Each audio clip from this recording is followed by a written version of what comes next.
Hello, sorry to disappear on you for basically all of August, but the heat and humidity reached a completely unbearable point for me, and I just needed to take a break. So I rested, I relaxed, I read, and I'm ready to hit the ground running with everyone for fall and to talk about books. And you know the drill, and if you don't know the drill, you're a very intelligent person, and I'm sure you have already caught on. Today, we are talking about the books that I personally am excited about coming out in September, and I tried to cover a lot of ground, but we are, of course, coming at this through my personal taste. So if there are books that you are excited about that I do not talk about today, please feel free to leave them below so that we can all be excited together. Side note, it is cicada season and I have a tree right outside my apartment. So if some of that makes it through the editing, just enjoy those September sounds. And before we dive all the way in, hi, my name is Melody. We talk about books and book adjacent things on this channel. Every month we kind of preview some of the books coming out in the upcoming month to get excited about them, get pre-orders in, get library holds on,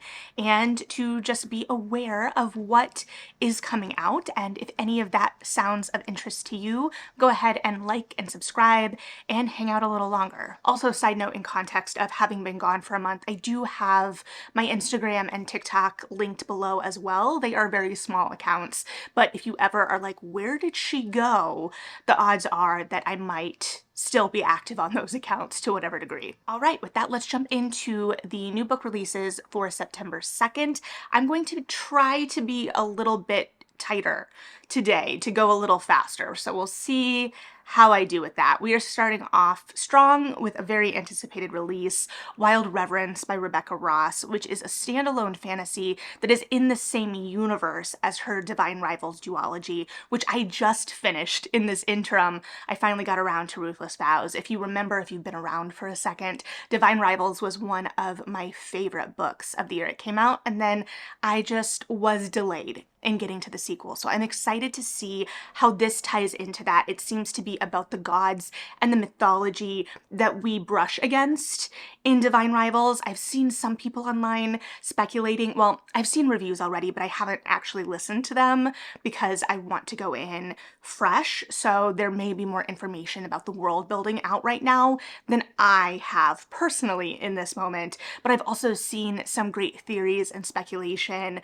from others who haven't read it yet about what they're hoping this might be, or the world building and how we might see it tie in to Divine Rivals tangentially. I expect it to be one of those things where if you've read the series or the duology, it will be a really satisfying moment. But if you have not read that duology, you will still be fulfilled in your reading experience going into this one. This is about gods, messenger gods, dreams, and fate. I get a little bit of some kind of Strange the Dreamer vibes from the description. Another duology I need to finish. I've mentioned before, I've read Strange the Dreamer twice. I love Lanny Taylor, but the ending of the book stressed me out so much. I have not yet read Muse of Nightmares, despite the fact that I had it pre-ordered, and it's that thing where it just sits on your TBR so long, and it feels like I kind of always have it in reserve, so I probably should finish that. But this feels kind of in the same vein in terms of the mythicism and the world building to whatever extent, but I definitely think it will be very reminiscent of the Rebecca Ross we've come to love, especially through series like Divine Rivals and A River Enchanted. Next, we have a novella that seems perfect to cure the book hangovers, inevitably going to be left by Catabasis by R.F. Kuang. We have Making History by K.J. Parker, and this is about a group of scholars who are charged by a power-hungry king to create history in order to support this king's invasion of surrounding countries. The tagline on the blurb being "History isn't truth, it's propaganda," and a surely very timely read. Next, we have a new young adult exploring the realms of the elite by invitation only by Alexandra Brown Chang, which is following two young women from very different social positions and classes who are both being presented at a debutante ball in Paris and competing for a very specific title and what that will mean for them.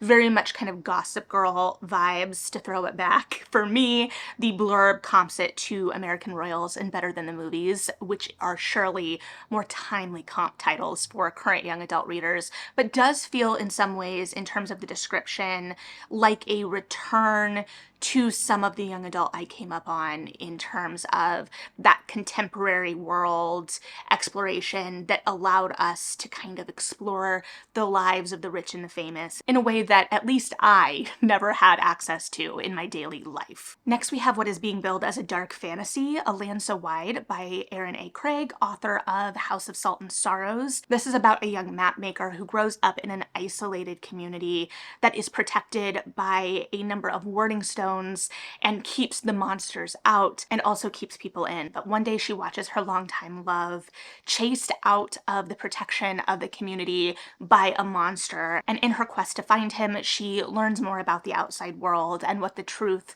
of her home might be. The next book isn't new, but I'm very interested in this repackaging and re-release. We have Jennifer Lynn Barnes's The Fixer being re-released as The Ruling Class. Now, The Fixer duology is young adult. It came out 10 years ago and is actually the only thing by this author that I have read. However, we have seen the incredible popularity of her Inheritance Game series since that came out.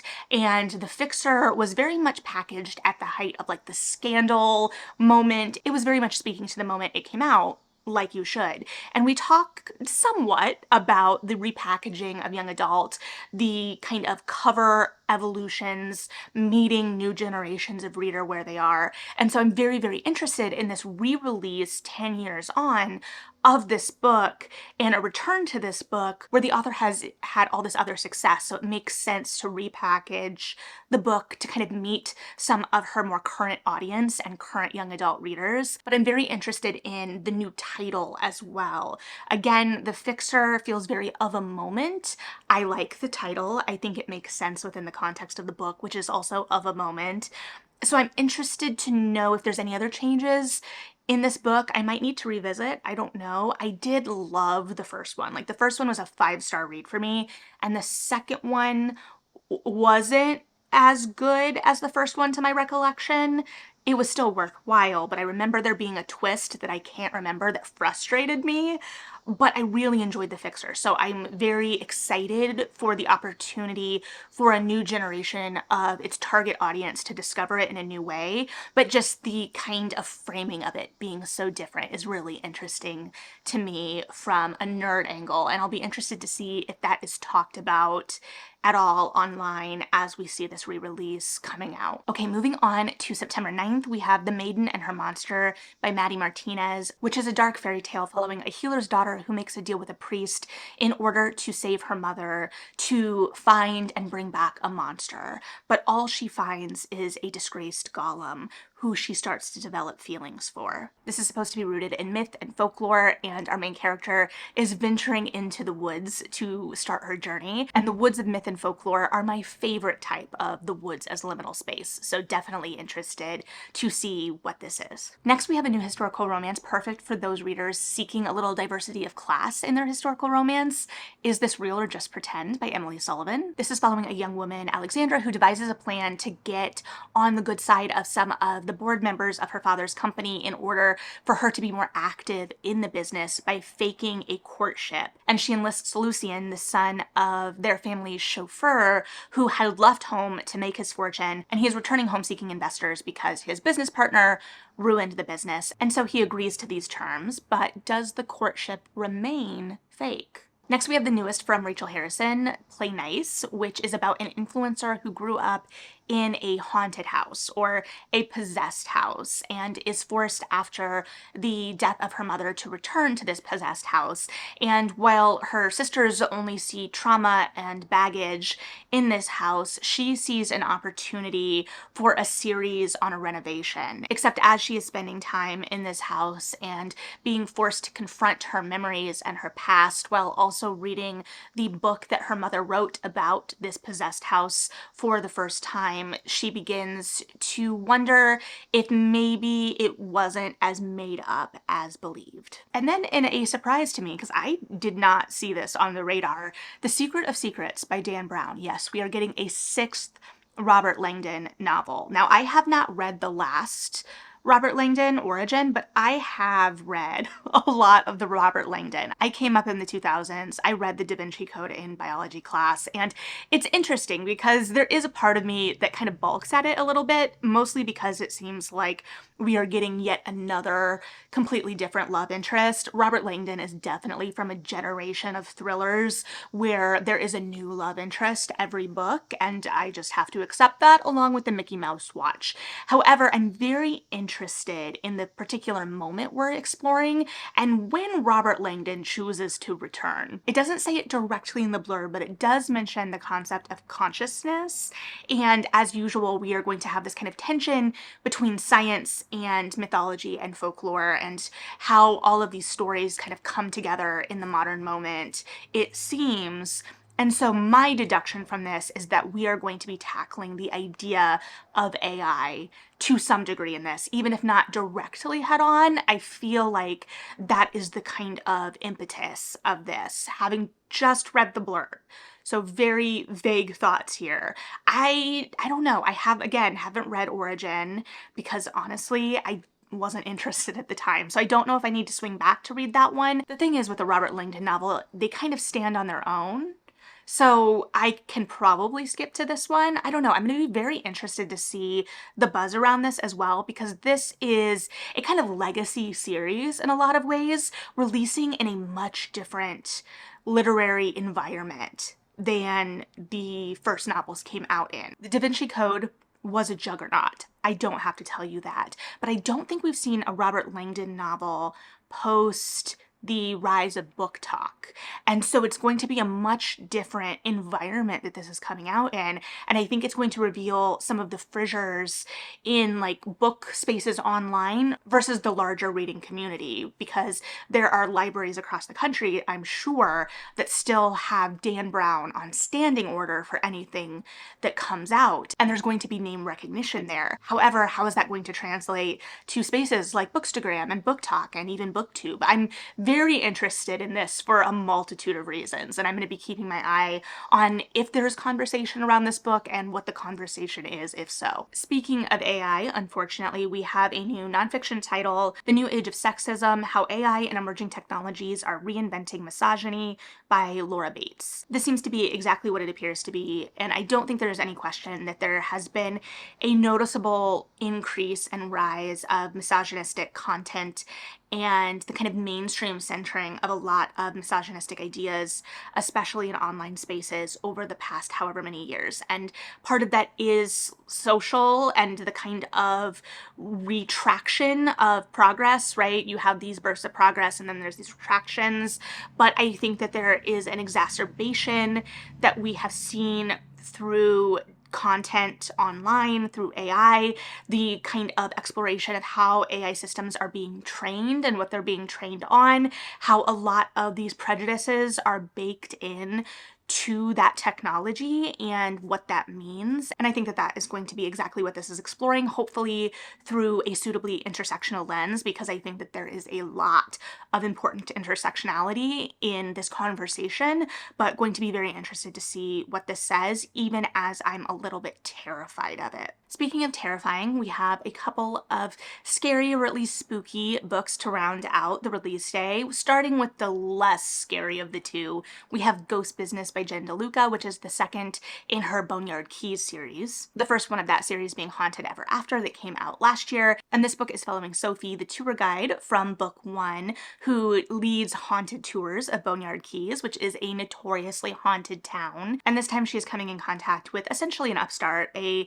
man who has come into town to lead a more formalized ghost tour in Boneyard Keys, or sees Boneyard Keys and its haunted reputation as a kind of last grasp to prove his business to his father. And so they enter in this kind of competitive bet that whoever has the most successful business at the end of the season is the victor, and the other has to kind of skedaddle, except things become a little more complicated. I'm very interested because the love interest of this book is described as a former theater kid, and I'm very interested to know what that means within a romance context. Additionally, just because this has been something on my mind for months, whenever glancing at the little thumbnails of the cover that come up on my social media, one, I love the little ghosties on the cover. I think they're adorable. However, every time I just glance at it, I keep thinking that the ghost over his shoulder are angel wings, and I think it's a much different kind of supernatural romance. Anyway, as far as I know, the hero in this book is not an angel, and all signs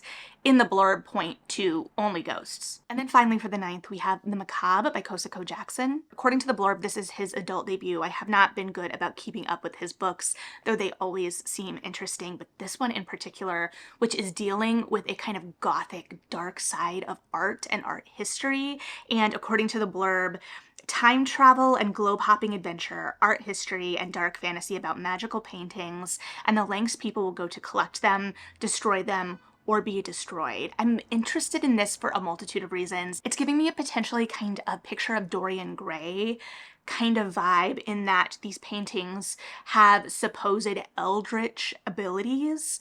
And so what does that mean? The kind of idea of a haunted painting, haunted art, I believe it.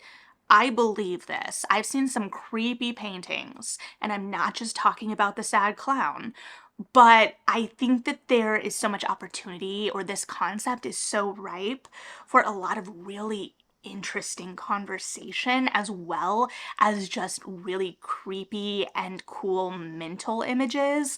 So there is a lot of possibility here, and I'm excited to see how it engages with all of the ideas at play. And I guess we'll see how scared I am as someone who hasn't historically considered themselves a horror reader, but keeps reading things classified as horror. Moving on to September 16th, which is a lighter release day for me, which is great considering there are 5 new release Tuesdays in September. We are starting out with The Princess and the PI by Nikki Payne. This involves a Reddit detective and influencer who is accused of murder after an attempt to reclaim an invention for her late brother from the corporation that stole it goes disastrously wrong. And this puts her in the path of Maurice, a PI who has been taking kind of lighter cases and is haunted by some of the cases that didn't end well. And he finds himself intrigued by Fiona, but she is just as interested in getting him to teach her all of the ins and outs of actual detective work, and sparks begin to fly on the stakeouts. Next we have Good and Evil and Other Stories by Samantha Schweblin and translated by Megan McDowell. I think this is the first collection of short stories that we've gotten from Schweblin since 7 Empty Houses, and I'm very, very excited for that. I don't need to know the concept of the collection, I'm going to read it. At the same time, the first paragraph of the blurb of this does kind of amuse me because it's kind of overbloated without actually saying anything. What really draws me as a reader to Schweblin's work, if you have not read it, I think if you are a fan of Mariana Enriquez, and if you are, hold on to that thought, spoiler alert, but it is the same kind of disconcerting, kind of odd short stories, different kind of overall tone in the same family, but Schweblin is much more just kind of like off of center and kind of just vaguely ominous in a lot of her work, and I really appreciate it. So very excited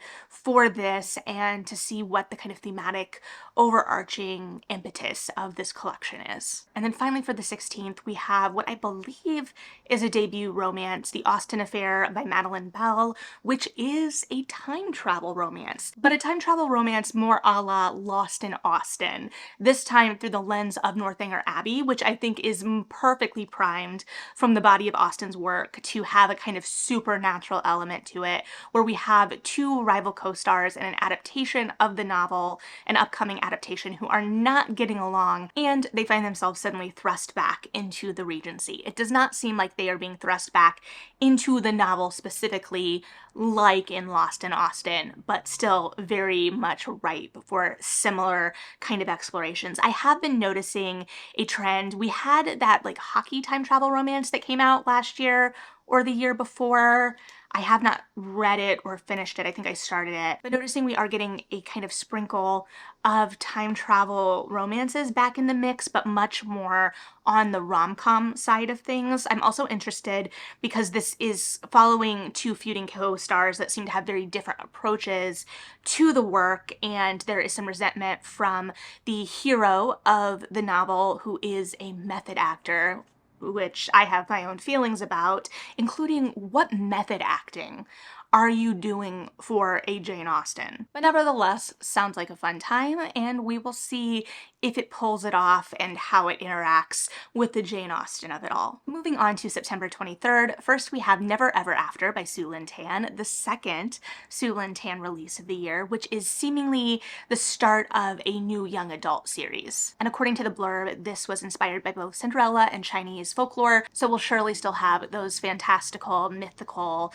vibes that I personally have come to love of Sue Lynn Tan's work, as well as, direct quote from the blurb, a ruthless and ambitious prince, as well as a cunning advisor from a rival court. So very interested in this premise from an author I very much enjoy. Speaking of authors I very much enjoy, which is in theory all of the authors today, or at least what I hope will be all of the authors today if I haven't read anything by them yet, but I have read things by this next author quite a lot recently, in fact, despite the fact that I first read her this year. Next, we have The Ladies in Hating by Alexandra Vasti, which is the next in the series that Earl Crush from earlier this year is from, and I went back and read the first in the series, Ne'er-do-Well, in the month that I was away from you all, as well as the two novellas that she has released, or two of the three novellas she has released. So I did a little bit of an Alexandra Vasti binge because I enjoyed Earl Crush so much, and I knew that this book was coming out this month.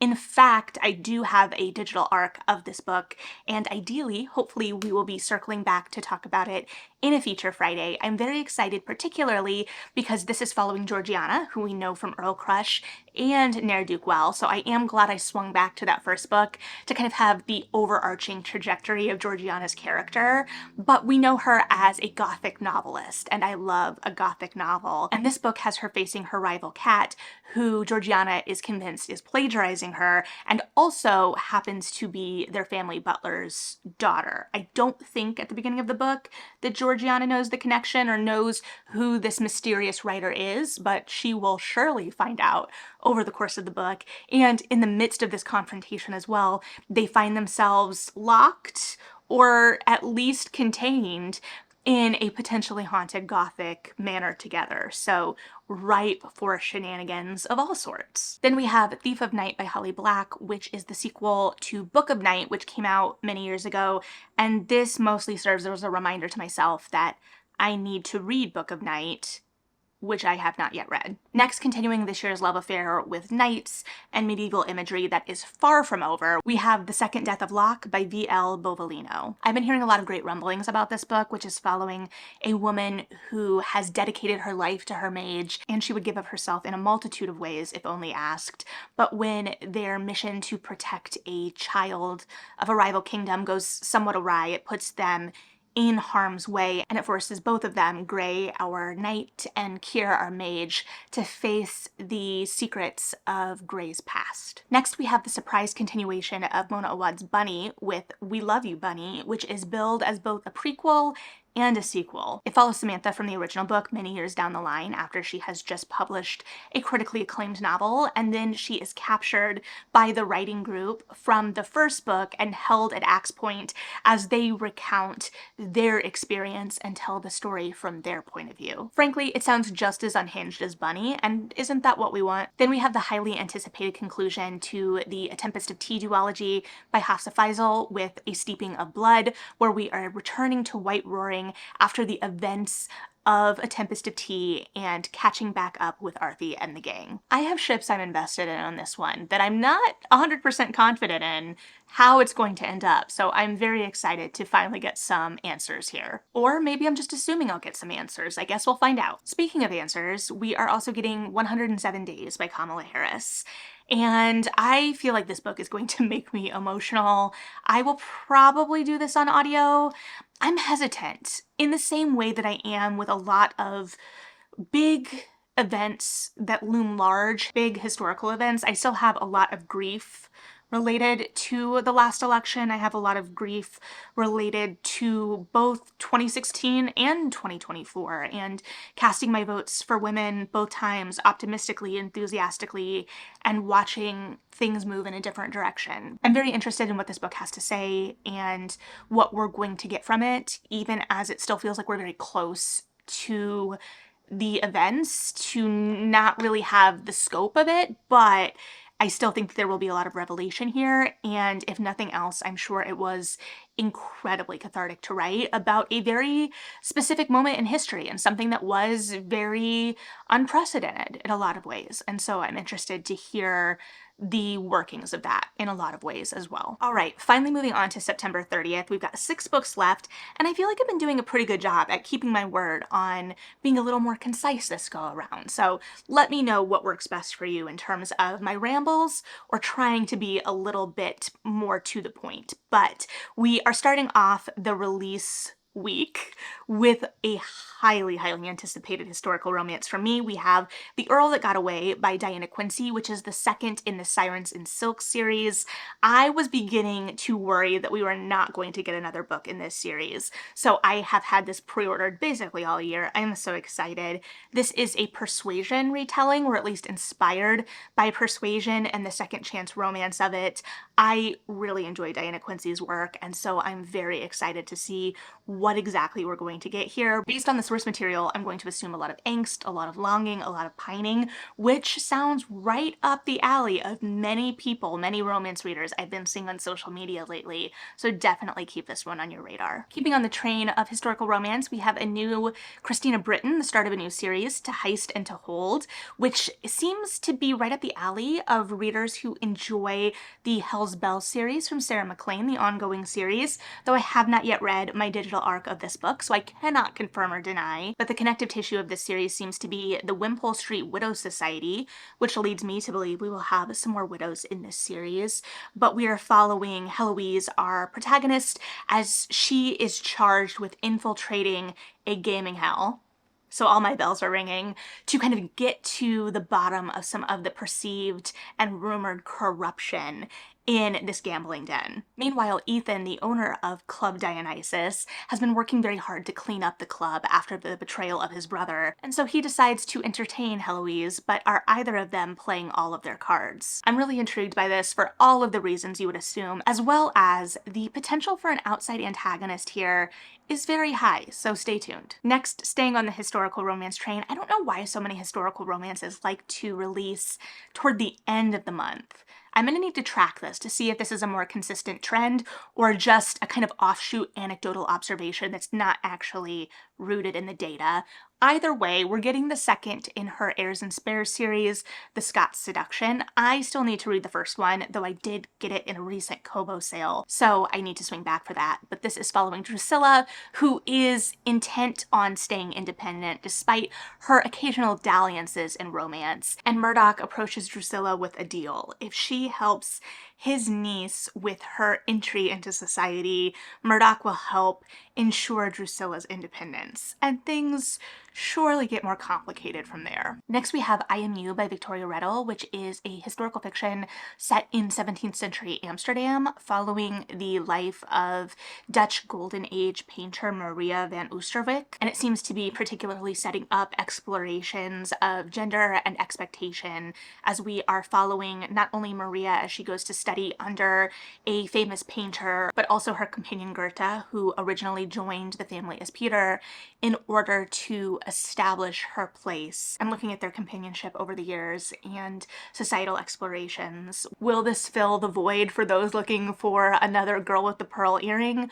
We will find out, but I'm also very excited for a historical fiction that seems to have a different perspective and lens than a lot of the historical fiction we've been seeing recently. Next we have a new cozy fantasy slash historical romance, The Nanny's Handbook to Magic and Managing Difficult Dukes by Amy Rose Bennett, which is billed as Mary Poppins meets Bridgerton, about a recent graduate of the Parasol Academy for Exceptional Nannies and Governesses who turns a teleportation mishap into a job caring for the 3 rambunctious wards who have chased off many a nanny of the Duke of St. Lawrence. And Emmeline, his new nanny, seems intrigued rather than appalled by his quirks, including an interesting and clocks. I'm very interested in this because it does sound charming and cute and fun, but also because I think it is a potential way that we could see a lot of historical romance authors going, where there is that historical element to the world building that I do think we see baked into a lot of fantasy romance or romantasy even,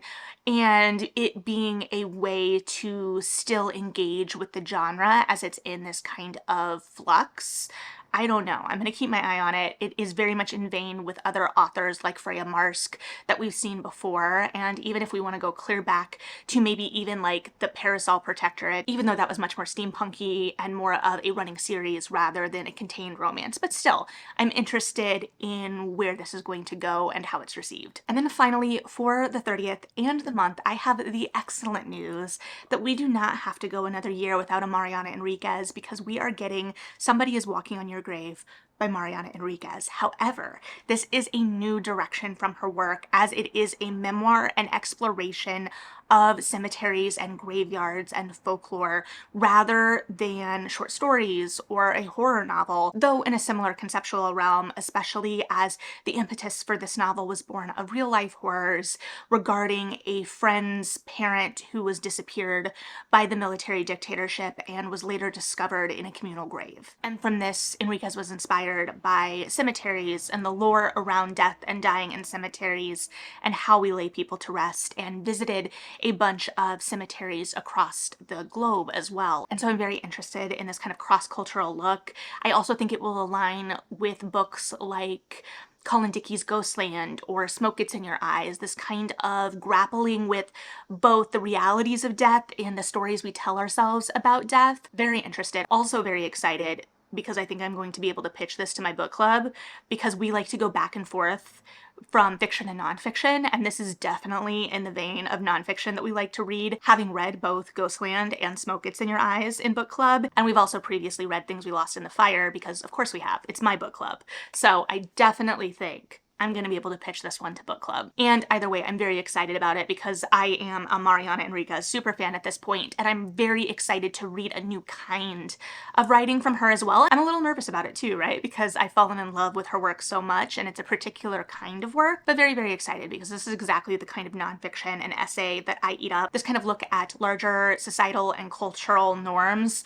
through the lens of something very specific, and perfectly timed for the fall and spooky season. So very, very excited for this. And with that, those are the books I have on my radar for September. So let me know what you're excited about, whether we talked about it today or not. Let me know what I missed. Let me know if I actually succeeded in being more concise, though I think I will have the answer on that myself in a couple of hours. And as always, thank you for hanging out and being interested in what I'm excited for.